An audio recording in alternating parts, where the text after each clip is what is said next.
اور حدیث 957 حضرت عبدالعزیز بن رفیع سے روایت ہے، وہ کہتے ہیں میں نے حضرت انس بن مالک رضی اللہ تعالیٰ عنہ سے سوال کیا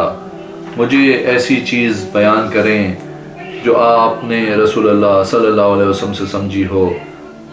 آپ نے یوم الترویہ کو ظہر کی نماز کہاں پڑھی تھی؟ انہوں نے فرمایا منی میں۔ امام ابو بکر رحمۃ اللہ علیہ فرماتے ہیں میں کہتا ہوں آپ صلی اللہ علیہ وسلم یوم ترویہ کا باقی دن اور عرفہ کی رات منی ہی میں قیام پذیر رہے، پھر عرفہ کی صبح آپ صلی اللہ علیہ وسلم عرفات کے موقف ٹھہرنے کی جگہ کی طرف چل پڑے اور وہاں جا کے ظہر و عصر کی نمازیں اکٹھا پڑھیں، پھر آپ موقف کی طرف گئے اور سورج غروب ہونے تک موقف میں کھڑے دعائیں مانگتے اور ذکر کرتے رہے،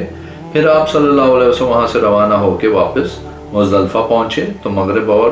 عشاء کی نمازیں جمع کر کے ادا کی اور رات مزدلفہ ہی میں آرام کیا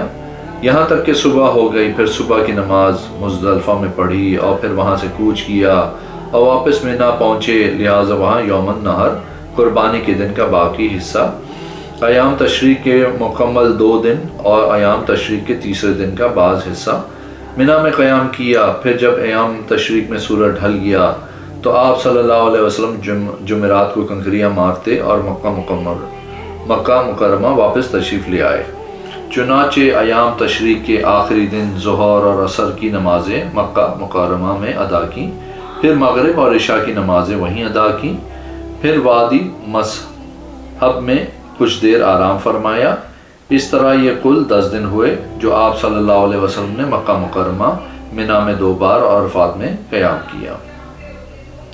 جبکہ حضرت انس بن مالک رضی اللہ تعالیٰ عنہ نے ان سب دنوں کو مکہ مکرمہ میں اقامت قرار دے دیا،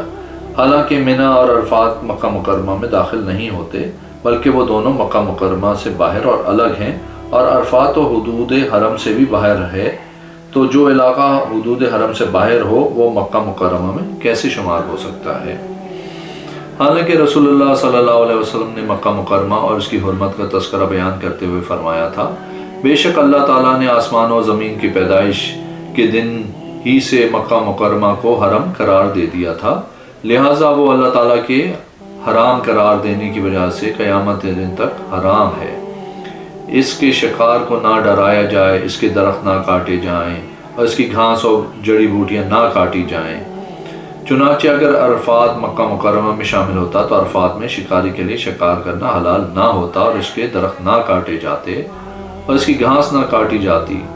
اور اہل اسلام کا اجماع ہے کہ عرفات حدود حرم سے باہر ہے۔ اس میں اس بات کی دلیل اور وضاحت ہے کہ عرفات مکہ مکرمہ میں شامل نہیں ہے، اگرچہ مکہ مکرمہ کا اطلاق تمام حدود حرم پہ ہوتا ہے، مگر عرفات اس میں داخل نہیں کیونکہ وہ حدود حرم سے باہر ہے اور منی مکہ مکرمہ کی آبادی اور عمارت سے الگ تھلگ ہے۔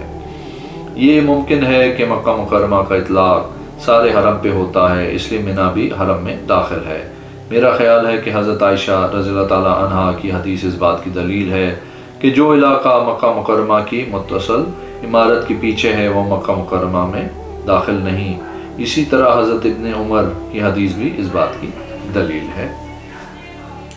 اگر آپ نے میرے چینل کو اب تک سبسکرائب نہیں کیا تو پلیز کیجئے، اس ویڈیو کو لائک کیجئے۔ اگلی ویڈیو میں انشاءاللہ حاضر ہوں گا۔ اللہ حافظ۔